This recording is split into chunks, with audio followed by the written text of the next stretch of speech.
श्रीमान वेंकटनाथार्य कवितार्के केसरी वेदांताचार्यवर्यो में सन्निधत्तां सदा हृदि रामानुजदया पात्रं ज्ञानवैराग्यभूषणं श्रीमद्वेंकटनाथार्यं वन्दे वेदान्तदेशिकं लक्ष्मीनाथसमारम्भां नाथयामनमध्यमाम् अस्मदाचार्यपर्यन्तां वन्दे गुरुपरम्परां यो नित्यमच्युतपदाम्बुजयुग्मरुक्मव्यामोगतसतितराणाय मेने अस्मद्गुरोर्भगवतोऽस्य दयैकसिन्धोः रामानुजस्य चरणौ शरणं प्रपद्ये श्रीवत्सचिह्नमिश्रेभ्यो नमभुक्तिमधीमहे यदुक्तयस्त्रयीकण्ठे यान्ति मङ्गलसूत्रतान् श्रीपराशरभट्टार्यः श्रीरङ्गेशपुरोहितः श्रीवत्साङ्कसुतः श्रीमान् श्रेयसे मे अस्तु भूयसे ஸ்ரீபராசரபட்டருடைய அஷ்டஸ்லோகி அனுபவித்து கொண்டு வருகிறோம். மந்திரத்ரயம் அப்படின்னு 3 ரகசிய மந்திரங்கள், அஷ்டாட்சரம், துவயம், சரம ஸ்லோகம். 4 ஸ்லோகத்தில் ஸ்ரீ பட்டர் அஷ்டாட்சர அனுசந்தானத்தையும் 5, 6வது ஸ்லோகங்களில் துவய மந்திர அனுசந்தானத்தையும் இன்றைக்கி 7 அனுபவிக்கலாம். 7ம் அடுத்த ஸ்லோகம் 8ம் சரம ஸ்லோகத்த அர்த்தத்தையும் சுவாமி ஆச்சரியமாக எளிய முறையில் நமக்கு நித்தியப்படி அனுசந்தானம் பண்ணுவதற்கு ஏற்ற மாதிரி இந்த 8 ஸ்லோகங்களை அருளி செய்திருக்கிறார். இன்றைக்கி 7வது ஸ்லோகம்.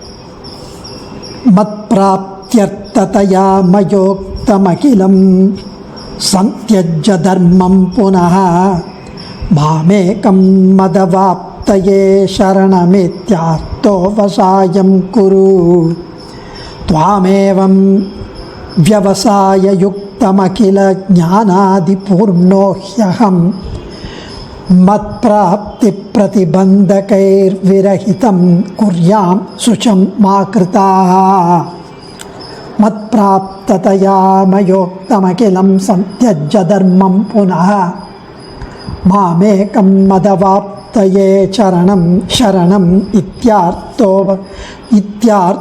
வசாயம் குரு த்வாமேவம் வியவசாயயுக்தம் அகில ஞானாதிபூர்ணோ ஹ்யஹம் மத்ப்ராப்தி பிரதிபந்தகைः விரஹிதம் குர்யாம் சுச்சம் மா கிருதாः. அதாவது சிவப்பதியான சர்வேஸ்வரன் சாதுக்களை காப்பதற்காகவும் துஷ்டர்களை ரட்சிப்பதற்காகவும் துஷ்டர்களை அழிப்பதற்காகவும், அதாவது அழிக்கிறதே ரட்சிக்கிறது அவங்கள, தர்மத்தை நிலைநாட்டுவதற்காகவும் அவதரித்து துவாரகாபதி மன்னனாய் பாண்டவர்க்கு தூது போய் பாரத யுத்தத்தில் அர்ஜுனனுக்கு தேரோட்டியாய் எளியவனாய் நின்று சரணாகதர் எல்லாரும் தன்னை அடைய ஒரு வியாஜத்தை எதிர்பார்த்திருந்தான். போர்க்களத்தில் அர்ஜுனன் தன் பந்துக்களும் ஆச்சாரியர்களும் தனக்கு பகையாய் நிற்பதை கண்டான். அவர்களுடன் போர் செய்தால் அவர்கள் மடிவது உறுதி என்று நினைத்து தகாத தருணத்தில் ஏற்பட்ட தவறான பாசத்தால் கருணையால் அவர்களை கொல்வதால் வரும் பாபத்தை கருதி அஞ்சி கலங்கினான். தன் தேரில் சாரதியாய் நின்ற கண்ணனை சரணமடைந்தான். தனக்கு ஹிதத்தை, நல்ல வழியை, தனக்கு எது நன்மையை விளைவிக்குமோ அதை தெளிவிக்க வேணும் என்று பிரார்த்தித்தான். கண்ணனும் அவன் மீது கருணை கொண்டு ஸ்ரீ பகவத்கீதையின் வாயிலாக ஆத்மஸ்வரூபத்தின் நித்தியத்துவத்தையும் பரம புருஷார்த்தம் பெற பரம்பரையாக கர்மஞான பக்தி யோகங்களையும் அது நேர் உபாயமான பக்தி யோகத்தையும் அவற்றின் அங்கங்களுடன் உபதேசித்தார். அதை கேட்ட அர்ஜுனனும் பக்தி யோகம் அனுஷ்டிக்க கடினமாயும் தாமதித்து பலனை தருவதாயும் இருப்பதைக் கண்டு மறுபடியும் கலங்கினான். 18வது அத்தியாயத்தில் இதை கண்ட கண்ணன் இந்த உபாயங்களுக்கு யோக்கியதை இல்லாதவர்களுக்காக கடைசியில் தன் திருவடிகளை பெறுவதற்கும் மற்றும் விரும்பிய எல்லாவற்றையும் பொதுவான சாதனமாய் அதற்குண்டான 5 அங்கங்களைத் தவிர வேறு எந்த பரிகாரங்களையும் வேண்டாததாய் செய்வதற்கு எளியதான சரணாகதியை, பிரபத்தியை, பரநியாசத்தை, ஆத்ம நிவேதனத்தை, இதெல்லாம் ஒரே வேர்டு, சினானிம்ஸ், இதை உபதேசித்து அந்த பக்தியோக ஸ்தானத்தில் தான் இருந்து உனக்கு மோட்சம் அளிக்கிறேன் என்று ஸ்ரீ பகவத்கீதையை தலை கட்டி அருளினான். சர்வதர்மான் பரித்யஜ்ய மாமேகம் சரணம் ரஜா அகந்த்வா சர்வ பாபேபியோ மோக்ஷயிஷ்யாமி மா சுச்சகா என்று 10 பதங்கள். அதுக்கு அதை அப்படியே இந்த ஸ்லோகத்தில் சுவாமி பட்டர் தெரிவிக்கிறார். என்னை அடைவதற்கு ஆசைப்படுபவனான நீ என்னை அடைவதை பிரயோஜனமாய் உடைத்தாய் இருப்பதால் என்னால் சொல்லப்பட்ட அனைத்து தர்மங்களையும் விட்டு, கர்மஞான பக்தி யோகத்தை தான் இங்கே தெரிவிக்கிறார், என்னால் சொல்லப்பட்ட அனைத்து தர்மங்களையும் விட்டு என்னை ஒருவனையே சரணமாக பற்றி என்னிடத்தில் பிரபத்தி செய்வாயாக. இப்படி சரணாகதி பண்ணும் உன்னை ஞானம் முதலிய சர்வ குணங்களும் நிரம்பிய நான் என்னை அடைவதற்கு தடையாக உள்ள உன்னுடைய எல்லா பாப்பங்களிலிருந்தும் உன்னை விடுவிக்கிறேன். வருந்தாதே, கவலைப்படாதே. அதுதான் இந்த ஸ்லோகத்தின் பொழிப்புரை. சர்ம ஸ்லோகத்தின் பொருளை இந்த ஸ்லோகத்தில் விளக்குகிறார். ஸ்ரீ பகவத்கீதையில் எம்பெருமான அர்ஜுனனுக்கு பகவானான தன்னை அடைய கர்மஞான பக்தி யோகம் முதலான உபாயங்களை மிக விரிவாக அருளினார். பகவானை அடைவதே பரம புருஷார்த்தம். அதை விரைவில் அடைய கால விளம்பம், டைம் டிலே இல்லாமல் இருக்க அர்ஜுனன் விரும்பினான். இப்படி துவரை, விரைவில் அடைய நோக்கம். அப்படி விரைவில் அடைய ஆசை இருந்தாலும் அதை பண்ணுவதற்கு அங்கங்களான கர்மஞான பக்தி யோகங்களில் எளிதில் செய்ய முடியாதவை என்பதுடன் இதற்கு தேவையான ஞானம், சக்தி முதலியவைகள் தனக்கு இருந்தாலும் இருக்கலாம், இல்லாமல் இருக்கலாம், அது மிகவும் கவனமாக செய்ய வேண்டியிருப்பதாலும் அது பல ஜன்மங்கள் கழித்துதான் கைகூடும் என்ற ஏற்படும்படியாலும் தன்னை மீறிய சோகத்தால் உள்ளம் வெதும்பி நின்றான். எம்பெருமான அர்ஜுனனுடைய முகத்தில் கலக்கத்தோடு கூட்டிய வாட்டத்தைக் கண்டு எதேச்சசி ததா குரு என்று அருளவே அவன் சோகித்தான் என்று பார்த்து பிறகு லகுவான எளிமையான ஒரு உபாயமான சரணாகதியை உபதேசித்தான் என்பதே சாரம். இப்போ பத உரையை பார்த்துட்டு அதுக்கப்புறம் விளக்க உரை வியாக்கியானத்தை அனுபவிக்கலாம். ஹே அர்ஜுனா, மத் என்னை பிராப்தி அடைவதை அர்த்ததையா என்னை அடைவதற்கு ஆசைப்படுபவனாய் பிரயோஜனமாக உடைத்தாய் இருப்பதால், அர்த்ததையா பிரயோஜனமாக என்னை அடைவதை பிரயோஜனமாக உடைத்தாய் இருப்பதால், மயா என்னால் உக்தம் ஸ்ரீ கீதைகளில் சொல்லப்பட்ட, ஸ்ரீ பகவத்கீதைகளில் கூறப்பட்ட அகிலம் எல்லா வகையான தர்மம், கர்மஞான பக்தியோகம் முதலான தர்மம் சந்தியஜ்ய நன்றாக விட்டுவிட்டு, மாம் என் ஏகம் ஒருவனையே, ஆர்த்தகா பிறவித் துன்பத்தால் தொல்லைப்படும் நீ, பிறவித் துன்பத்தால் துக்கப்படும் நீ, மத் அவாப்தையே என்னை அடைவதற்கு உபாயம் இதி உபாயம் என்பதான அவசாயம் குரு முடிவான தீர்மானத்தை செய்வாயாக. ஏவம் இப்படி விவசாய யுக்தம் முடிவோடு இருக்கும் துவாம் உன்னை அகில எல்லா வகையான ஞானாதி ஞானம், சக்தி, பலம், ஐஸ்வர்யம், தேஜஸ் முதலான திவ்ய குணங்களால் பூர்ணகா நிறைந்தவனான அகம் நான், மத் என்னை பிராப்தி அடைய பிரதிபந்தகைகி பிரதிபந்தகமான தடங்கல்களாக இருக்கும் அனாதியான புண்ணிய பாபங்களாகிய சர்வவிதமான வினைகளிலிருந்து கர்ம வினைகளிலிருந்து விரகிதம் நீங்கினவனாக குறியாம் செய்யக்கடவேன். நான் உன்னை இந்த இவ்வளவு நாளாக இருக்கிற கர்ம வினைகளிலிருந்து நீங்கினவனாக உன்னை செய்யக்கடவேன். சுச்சம் மாக்கிருத்தாக வருத்தத்தை அடையாது. அவ்வளோதான் இதை தெரிவிக்கிறான். இந்த ஸ்லோகத்திலே ஸ்ரீ பராசர பட்டர் 5வது வேதம் என்று போற்றப்படும் கீதோபனிஷத், மகாபாரதத்தில் சாரம் சகஸ்ரநாமமும் கீதோபனிஷத், அந்த கீதோபனிஷத்தின் சாரதமமான தாத்பரியத்தை விளக்குவதும் ரகசியத்ரயத்தில் 3வதாக உள்ள சர்மஸ்லோகத்தின் பொருளை வியாக்கியானம் செய்து அருளுகிறார். கர்மயோகாதிகளை விட்டுவிட்டு என்றது சர்வ கர்மஸ்வரூபத்தையும் விட சொன்னபடி இல்லை. எல்லா கர்மங்களையும் விட்டு சந்தியாவந்தனத்தை விட்டு குளிக்க வேணாம், வியர்த்த போது குளித்து, பசித்த போது சாப்பிட்டு, இப்படி அனிமல்ஸ் மாதிரி இருக்கணும்னு அவசியம் இல்லை. இப்படி பொருள் கொண்டால் சாஸ்திரம், சர்வ சாஸ்திரமும் ப்ராப்ளம் ஆகிடும், முரண்படும், சர்வ வர்ண சங்கரமும் ஏற்படும். ஆகவே நித்திய கர்மங்களான ஸ்நானம், சந்தியாவந்தனம், பகவதாராதனம், தென் நித்திய நைமித்திக கர்மங்கள், காமிய கண்களில் நிஷித்தம் இல்லாதவைகளை, நித்திய நைமித்திக தர்மங்களை அனுஷ்டிக்க ஏற்பட்ட காலம் போக மீதி காலத்திலும் அவசியம் அனுஷ்டிக்க வேண்டும். அதனால்தான் நிஷித்த காமியரகிதம் குருமாம் நித்திய கிங்கரம்னு வேதாந்த தேசிகன் ஞாச தசகத்தில் தெரிவிக்கிறார். ஸ்ரீவத் சங்காச்சார் சொல்கிறார், ஏகாதசியில் உபவாசம் இருக்கணும். உணவு கொள்வது நிஷித்த காமியமாகும். மத்தியபானாத் சுரஸ்ரேஷ்ட பாத்தைவ நரகம் விரஜேத் ஏகாதஷ்யன்ன காமஸ்து பித்ருபிஸ் சக மஜ்ஜதி.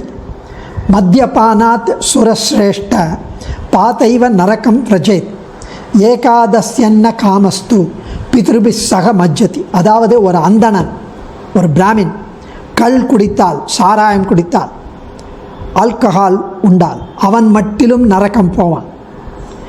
ஏகாதசி அன்று உபவாசம் இல்லாமல் உணவு உட்கொண்டால் தன் குலத்தில் தோன்றிய முன்னோர்களில் உபாய அனுஷ்டானம் செய்யாதவர்கள் இருந்தால் அவர்களுடனும் அவன் சேர்ந்து நரகத்தில் மூழ்குவான். எல்லாரும் இழுத்துண்டு போயிடுவான்.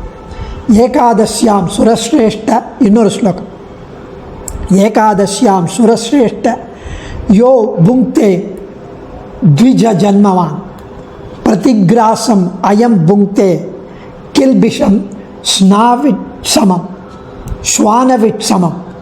அதாவது ஏகாதசியாம் சுரஸ்ரேஷ்ட யோ புங்க்தே த்விஜ ஜன்மவான் பிரதிகிராசம் அயம் புங்க்தே கில்பிஷம் ஞானவிட் சமம் ஸ்வானவிட் சமம். அதாவது ஸ்வான நாய், ஸ்வானவிட் சமம். தேவர் தலைவனே, சுரஸ்ரேஷ்டனே, ஒரு அந்தணனாய் பிறந்தவன். ஏகாதசியாம் சுரஸ்ரேஷ்ட யோ புங்க்தே த்விஜ ஜன்மவான், ஒரு அந்தணனாய் பிறந்தவன் ஏகாதசி என்று உணவு உட்கொண்டான். பிரதிகிராசம் அயம் புங்க்தே கில்பிஷம் ஸ்வவின் சமம் ஸ்வனவின் சமம். ஸ்வன அவன் ஒவ்வொரு கவளம், அவன் ஏகாதசி அன்னைக்கு சாப்பிட்ற ஒவ்வொரு உருண்டை கவளமும் நாய் விஷ்டையை உட்கொண்டதற்கு சமமான பாபத்தை அடைகிறான். ஸ்வன விஷ்ட சமம், நாய் விஷ்டையை உட்கொள்வதற்கு சமம். இப்படி இந்த ஸ்லோகத்தில் சர்வ தர்மங்கள்னா கர்மஞான பக்தியோக ஸ்தானத்தில் பெருமாள் இருந்து சரணாகதி பண்ணால் நம்மை ஏற்றுக்கொள்கிறான். மத் பிராப்ததையா மயோக்தம் அகிலம் சந்தியஜ தர்மம் புனகா என்பதனாலே சர்வதர்மான் பரித்தியஜ என்பதான சர்மஸ்லோகத்தின் முதல் பதத்தின் அர்த்தத்தை விளக்குகிறார். சர்வதர்மான் பரித்தியஜக்கு இது மத் பிராப்ததையா மயோக்தம் அகிலம் சந்தியஜ தர்மம் புனகா என்று, அதாவது தன்னை பெருகைக்காக தன்னால் சொல்லப்பட்டதும் தன்னால் விதிக்கப்பட்டதுமான கர்மஞான பக்தி யோகம், அனைத்து தர்மங்களை விட வேண்டும் என்று கீதாச்சாரியன் எம்பெருமான் எது தர்மம் என்பதை சாஸ்திரங்களை கொண்டு அறிந்து கொள்ள வேண்டியிருப்பதால் அது அவ்வளவு எளிதில் கை கொள்ளக்கூடியது இல்லை.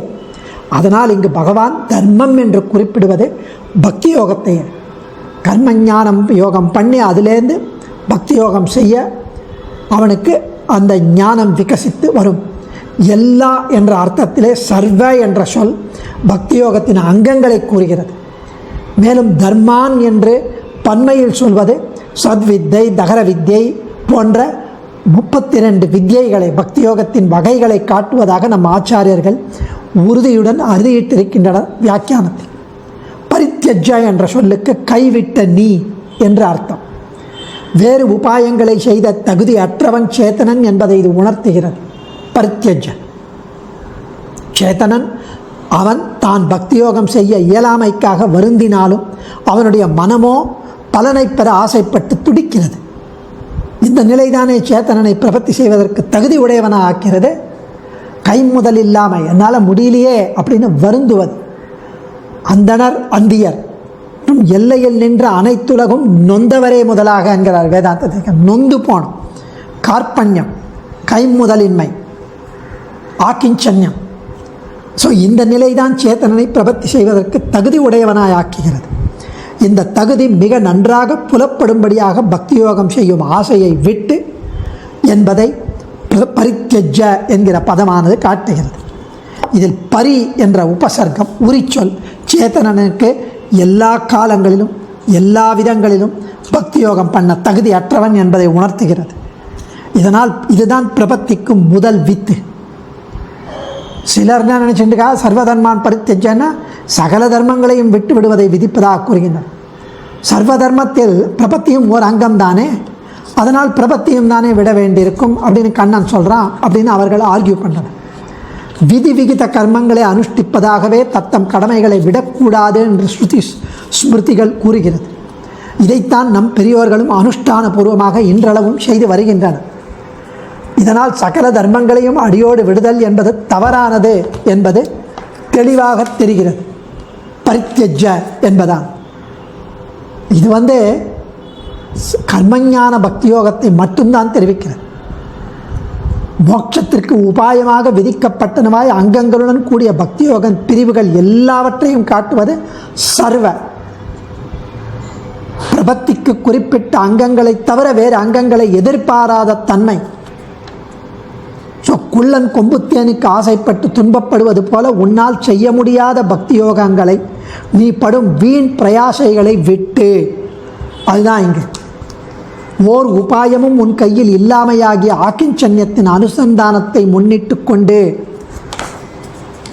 உன்னால் செய்ய முடியாத உபாயங்களை செய்யத் தொடங்கி மெல்ல மெல்ல இந்த காரியத்தை சாதித்து விடுகிறேன் என்ற அற்ப ஆசையை கைவிட்டு, இது அத்தனையும் க்ஷணத்திலேயே செய்யக்கூடிய பிரபத்தியில் நம்பிக்கை குன்றி வேறு உபாயத்தை அனுஷ்டிக்க புகுவது பிரம்மசாஸ்திரத்தின் சக்தியில் ஐயமுற்று வேறு கயிறுகளை சேர்த்து முடிவது போல வீணாகி தீங்கையும் விளைவிக்கும் என்பதை அயன் அத்திரமென புறாநிலை ஓர்ந்திட என்று வேதாந்த தேசிகன் சரம ஸ்லோக சுருக்கில் தெரிவிக்கிறார். இது அத்தனையும் இங்கே அனுசந்திக்கணும். சரி, பெருமாள் எதுக்கு ஒரு பிரபத்தின்னு எதிர்பார்க்கிறார் அப்படின்னா, இல்லைன்னா அவர் பார்ஷியல் ஆகிடுவார்.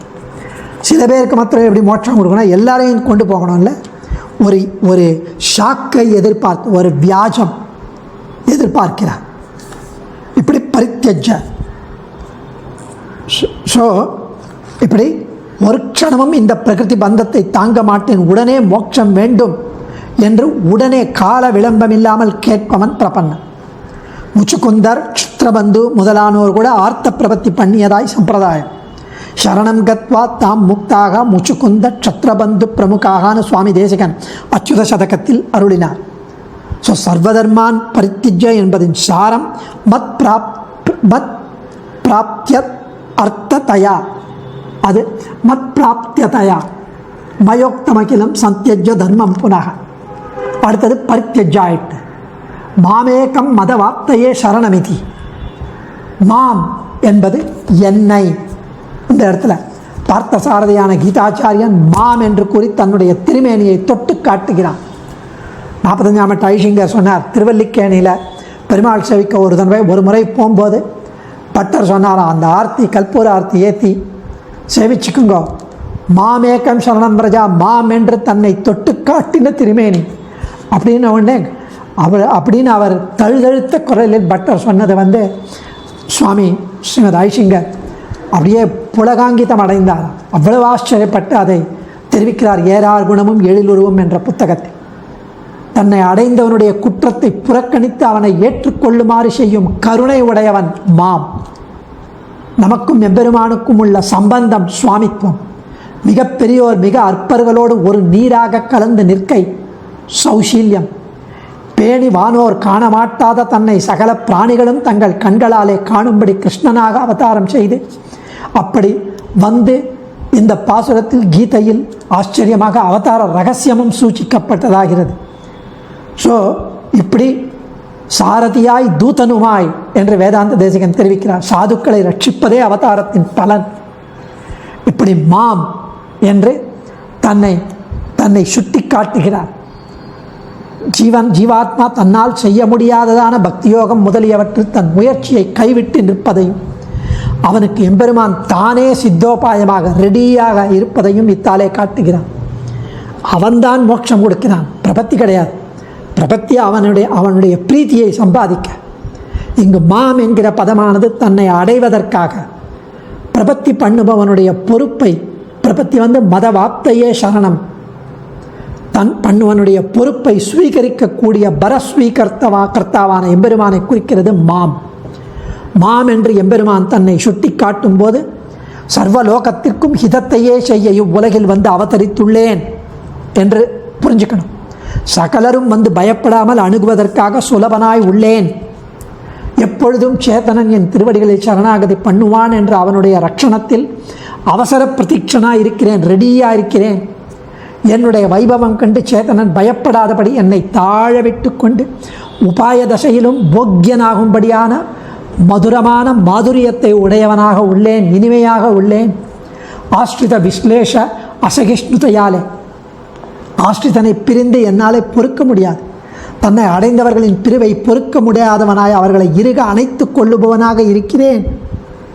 என்னை பற்றி அறிவதற்கு ஆசை கூட இல்லாமல் உலக விஷயங்களிலே மண்டி கிடக்கும் சேத்தனர்கள் அனைவரும் அறியும்படியாக திருவாய்மொழியிலே சொன்னார். அறிவினால் குறைவில்லா அகல்ஞால தவறறிய நெறியெல்லாம் எடுத்துரைத்த நிறைஞானத்து ஒரு மூர்த்தி குறிய மானுருவாகி கொடுங்கோளால் நிலம் கொண்ட கிரியம்மான் கவராத கிளறொளியால் குறைவிலமே என்று மோட்சோபாயத்தை உபதேசிப்பவனாய் நெறியெல்லாம் எடுத்துரைத்த நிறைஞானத்து ஒரு மூர்த்தியாக உள்ளேன் என்று மோட்சோபாயத்தை உபதேசிப்பவனாய் பரிபூர்ண ஞானத்தை உடையவனாக உள்ளேன். என்னை ஆசிரயித்தவர்களை எனக்கு எல்லா செல்வங்களையும் கொடுக்கும் வள்ளலாக நினைத்து அவர்களுக்கு நான் லீலா விபூதி நித்திய விபூதி என்ற இரண்டையும் கொடுத்து என்னையே அவர்களுக்கு அனுபவிக்க கொடுத்து இன்னும் வேறு எது கொடுக்க வேண்டும் என்று நான் காத்து கொண்டு நிற்கிறேன், வள்ளலாய் விளங்குகிறேன். ஆர்த்தகா அவசாயம் குரு, ஆர்த்தியுடன் பிரபத்தி பண்ணு என்று விதிப்பது, கீழே என்னை ஒருவனையே என்று காட்டி சித்தோபாயமான பகவானை சரணமடைவாக என்று கூறும் விரஜ என்ற அர்த்தம் இங்கே காட்டப்படுகிறது. இங்கு குரு என்பது செய்வாய் என்று பொருள். ஸோ பிரபத்தி செய்த வேள்வியன் அப்படிங்கிற நம்மாழ்வார், அதனால தான். ஆர்த்தகா என்பது மன உறுதியுடன் கூடிய நம்பிக்கை என்று பொருள் பெற வேண்டும். மகாவிஸ்வாசத்தின் வடிவு கொண்டு மற்ற அங்கங்களுடன் கூடியதாக இருக்கிற பரநியாசத்தை காட்டுகிறது. துவாம் ஏவம் விவசாய யுக்தம், தத்வத்திரே விவேகம் பெற்று ஐஸ்வர்யம் முதலிய அல்ப பலன்கள், அஸ்திரமான பலன்கள், க்ஷுத்ரம் என்று அந்த விநாசங்களை உணர்ந்து அவைகளை வெறுத்து என்னை மட்டுமே அனுபவிப்பதாகிய பெரிய புருஷார்த்தம் பலனை அடைய விரும்பி வேறு உபாயங்களில் பற்றற்று என்னிடம் ஒரு முறையே பண்ண வேண்டியதான பரநியாசத்தை செய்து முடித்த கிருத்தகிருத்தியனான உன்னை துவாம் ஏவம் விவசாய யுக்தம் அகில ஞானாதி பூர்ண அகம், சர்வஜனாய் சர்வசக்தியாய் எல்லா விதத்திலும் சேத்தனனை சர்வ பாப்பங்களிலிருந்து விடுவிப்பதற்கு ஏற்ற பெருமைகளையெல்லாம் தன்னிடம் இருப்பதை காட்டுகிறது. பிரம்ம ருத்ராதிகளுக்கும் நாயகன் நான் என்பதை காட்டுகிறான் அவன். என்னை பேச நின்ற சிவனுக்கும் பிரமன் தனக்கும் பிறர்க்கும் நாயகன் அவனே, கபாலனன் ஓக்கத்து கண்டுகொள்வேன். அதுதான் அகம் என்ற சப்தத்தால், அகம் என்ற சப்தத்தால் இதை ஆச்சரியமாக தெரிவிக்கிறார். அர்த்தத்தை எளிதில் அறிய முடியாததாய் வனம் போன்று படர்ந்துள்ள வேதங்களினால் போற்றப்படும் எம்பெருமான் அகம் என்ற பதத்தால் தமக்கு தன்னுடைய பெருமையை காட்டி தன் திருவடிகளில் சேர்த்துக் கொள்கிறான். இந்த பதம் சர்வ பாப்பங்களிலிருந்தும் ஆஸ்ரிதனை விடுவிக்க வேண்டிய அபார சக்தியை உடைய தன்மையை காட்டுகிறது. எம்பெருமான் பலன் தரும்போது விலக்கவல்லார் யாருமில்லை என்பதை காட்டுகிறது அகம். வேறொருவனாலே இவனுக்கு முக்தி கொடுக்க முடியாது என்பதை காட்டுகிறது அகம். மத் பிராப்தி பிரதிபந்தகை விரகிதம் குறியாம், என்னை அடைவதற்கு தடையாக உள்ள பாப்பங்கள் எல்லாவற்றையும் இல்லாததாக செய்ய கடவேன், அழித்து விடுவேன். சர்மஸ்லோகத்தில் உள்ள சர்வ பாப்பேபியோ மோட்சையும் இஷ்யாமிக்கு ஏற்றதாக மத் பிராப்தி பிரதிபந்தகை விரகிதம் குறியாம். அதாவது அஜ்ஞானத்தால் பாப்பமும் பாப்பத்தால் திரும்பவும் அஜ்ஞானமும் மாறி மாறி வருகிறது. இப்படி பாப்பத்திற்கு காரணமாயும் பாப்பத்தால் வருவதுமான அஜ்ஞானத்தையும் மேலும் பிரகிருதி சம்பந்தத்தாலும் கர்ம வாசனையினாலும் இந்த ஸ்தூலமான சரீரத்தின் சம்பந்தத்தையும் சரீரத்தை விடும்போது சூக்ஷ்ம வடிவத்தில் தொடரும் சரீரத்தின் சம்பந்தத்தையும் கழிக்க வேண்டி பாப்பங்களாய் கொண்டு பாப்பேபியகா என்று பகுவச்சனத்தால் சொல்லப்பட்டது, ப்ளூரல். இந்த அனைத்து பாப்பங்களிலிருந்து சேத்தனனை விடுவிப்பதனாலே சர்மஸ்லோகத்தில் மோட்ச இஷ்யாமி என்று கண்ணபிரான் கூறுகிறான். பாப்பம் செய்தவர்களை இந்த சம்சார கடலுள் அழுந்தி கிடக்கும்படி செய்வேன் என்று முன்பு சங்கல்பித்த பகவான் பிரபத்தியால் பிரீத்தி அடைந்து சீற்றம் தணிய பெற்று என்னை சரணமடைந்தவனுக்கு அபயம் அளிப்பதையே விரதமாக கொண்டுள்ளேன் என்கிறார். ஸ்ரீராமபிரான் கடற்கரையில் சொன்னார், சகிருதேவ பிரபன்னாய தவாஸ்மீதி ச யாச்சதே அபயம் சர்வபூதேபியோ ததாமி ஏதத் விரதம் மமா. பிரபன்னன் பக்கலில் தான் முன்பு பண்ணிய பாபம் செய்தவர்களை இந்த சம்சார கடலில் அழுந்தி கிடக்கும்படி செய்வேன் என்ற சங்கல்பத்தை கைவிட்டு பிரபன்னனை சர்வ பாபங்களிலிருந்து விடுவிக்கின்றான் எம்பெருமான். சுச்சம் மாக்கிருத்தாக, இந்த இடத்துல அழகாக தெரிவிக்கிறார். சுச்சம் மாக்கிருத்தாக, கவலைப்படாதே. சுச்சம் மாக்கிருத்தாக, கவலைப்படாதே என்கிற மா சுச்சகா என்னும் சர்மஸ்லோகத்தின் கடைசி பதத்தின் அர்த்தத்தை அருளி செய்கிறார். மா சுச்சகா, நீ துக்கமடையாதே என்ற பொருளை தருகிறது. சேத்தனனுக்கு ஏற்படும் துக்கங்கள் அனைத்தையும் விட்டுவிடு என்று தெரிவிக்கிறார். அதாவது பிரபன்னன் தான் பிரபத்திக்கு முன்பு பண்ணின பாபங்களின் பலனுக்கு அஞ்சி சோகிக்க வேண்டாம், சோகப்பட வேண்டாம். பிரபத்தியை செய்து முடித்த சேத்தனன் தான் பக்தியோகத்தை செய்ய முடியவில்லையே என்று நினைத்து சோகிக்க வேண்டாம், சோகப்பட வேண்டாம். ஜாத்தியந்தரங்களிலே மிக நீச்சனான நான் பிரபத்திக்கு அதிகாரி இல்லையோ என்று சந்தேகித்து சோகிக்க வேண்டாம். ஆத்ம ரக்ஷண பரத்தை என்னிடம் சமர்ப்பித்த பிறகு என் சுவாதந்திரியத்தாலே உன்னை கைவிட்டு விடுவேனோ? இவன் மகப்பெரியவன், நான் யார்? என்னை கைவிட்டு விடுவானோ பெருமாள்? நான் ரொம்ப நீச்சனாச்சே என்று என்னிடம் நம்பிக்கை குறைந்து சோகிக்க வேண்டாம். அனுஷ்டிப்பதற்கு மிக எளிதான பிரபத்திக்கு வசப்பட்டு சித்தோபாயானான இவன் இவ்வளவு பெரிய மோட்சத்தை கொடுப்பானோ என்று சோகிக்க வேண்டாம். பிரபத்தியை அனுஷ்டித்த பிறகு செய்யும் நித்திய நைமித்திக கர்மங்களில் ஏதாவது குறைகளை கண்டு பிரபத்திக்கான அங்கங்களில் குறை வந்துவிடுமோ என்று சோகிக்க வேண்டாம். பிரபத்திக்கு பின் பிராரப்த கர்மங்களின் பலனாக பாகவத அபசாரம் முதலிய சில பாபங்கள் நேரிடலாம். பிரபத்தி காலத்திலேயே பிற்காலத்தில் இந்த பிரகிருதியில் இருக்கும் வரை அபராதமற்ற கைங்கரியங்களை சேர்ந்து சங்கல்பித்து கொண்டதினால் அபராதங்கள் நேராமல் போகும். அப்படி வந்தாலும் அதற்கு பிராயச்சித்தம் செய்து நீ தப்பித்து விடலாம். அதனாலே நீ பிரபத்திக்கு பின் அபராதங்கள் நேரிட்டால் என்ன செய்வது என்று சோகிக்க வேண்டாம். இப்படி சங்கல்பிக்காத பிரபன்னனை பிராயச்சித்தத்தில் இழிய பண்ணி பிராயச்சித்தம் பண்ணாதவனுக்கும் ஒரு சிறு தண்டனை கொடுத்தும் அவனை குற்றமில்லாதவனாக ஆக்கி விடுவேன். கவலைப்படாது. அதனால் புத்திபூர்வக பாபங்களினால் நரகம் வந்தால் என்ன செய்வது என்று சோகிக்க வேண்டாம். க்ஷணம் கூட விளம்பத்தை, அதாவது டிலே, கால விளம்பம், டிலே, அதை பொறுக்காமல் பார்த்த பிரவர்த்தி செய்பவருக்கு அப்போதே நான் மோட்சத்தை அளிப்பதால் நரகம் போன்றதான இந்த சரீரம் நெடுங்காலம் நிலை பெறுமோ என்று சோகிக்க வேண்டாம். பிரபன்னன் தேக அவசான தளவும் இந்த தேகம் முடியும் பொழுது பிராரப்த கர்ம பலனை அனுபவிக்க இசைந்திருப்பதால் சில பேர் ஏதத் தேகாவசானேமாம்னு தெரிவிப்பார்கள். பிரபத்தியும் போது தேகத்தின் முடிவில் எனக்கு மோட்சம் வேணும்னு. அப்படி தேக அவசானத்தளவும் பிராரப்த கர்ம பலனை அனுபவிக்க இசைந்திருப்பதால் அந்த காலம் வரையில் மோட்சம் கொடுக்க விளம்பித்தாலும் பலன் கிடைக்காமல் போய்விடுமோ? 10 வயசில் பரநியாசம் பண்ணி வச்ச ஆச்சாரியன் 85 வருஷம் இருப்பேன், அதுக்கு நடுவில் அவர் மறந்து போயிடுவாரோ, பலன் கிடைக்காமல் போக நேரிடுமோ என்று நீ சோகிக்க வேண்டாம். இந்த சரீரம் கழிந்த பின்பு மறுபடியும் பிறக்க நேருமோ என்று நீ சோகிக்க வேண்டாம். பிரபத்தியை செய்த உனக்கு சர்வ கர்மங்களும் கழிந்தாலும் கைவல்யம், ஜீவாத்ம சாட்சா்காரம் முதலிய இடையூறுகளால் மோட்சம் விளம்பிக்குமோ என்று சோகிக்க வேண்டாம். இப்படி ஆச்சரியமாக அவர் இப்படி பல லோகங்களும் என் அனுக்கிரகத்தை பெற்ற நீ இனி சோகிக்கை பிரபத்தியின் பெருமைக்கும் உன் பொறுப்பை ஏற்றுக்கொண்ட என் பெருமைக்கும் என்னிடம் எல்லா பொறுப்பையும் வைத்த உன் நிலைமைக்கும் தகுதி இல்லை இப்படி சோகிப்பது. இனிமே சோகிக்க வேண்டாம். பிரபத்திக்கு முன்பு சோகியாமை இருப்பது தவறு. பிரபத்திக்கு முன்பு ஒருத்தன் வருத்தப்படலைன்னா அது தவறு. நொந்து இருக்கணும், அதான் ஆக்கிஞ்சன்யம். அது இல்லைன்னா பிரபத்தியே வேஸ்ட்டு. பிரபத்திற்கு பின்பு சோகிப்பது, கவலைப்படுவது என்று அவிவேக செயல். சரமஸ்லோகத்தின் மிகவும் சாரமான பாகம் மாசுச்சக. ஆதலின் இதன் தாற்பயத்தை ஆச்சாரியர்கள் தங்கள் சரமதசையில் நல்ல சிஷ்யனுக்கு உபதேசிப்பார்கள். அடியேன் தன்யோஸ்மி. கவிதார்க்கிக சிம்ஹாய கல்யாண குணசாலினே ஸ்ரீமதே வெங்கடேஷாய வேதாந்த குரவே நமः.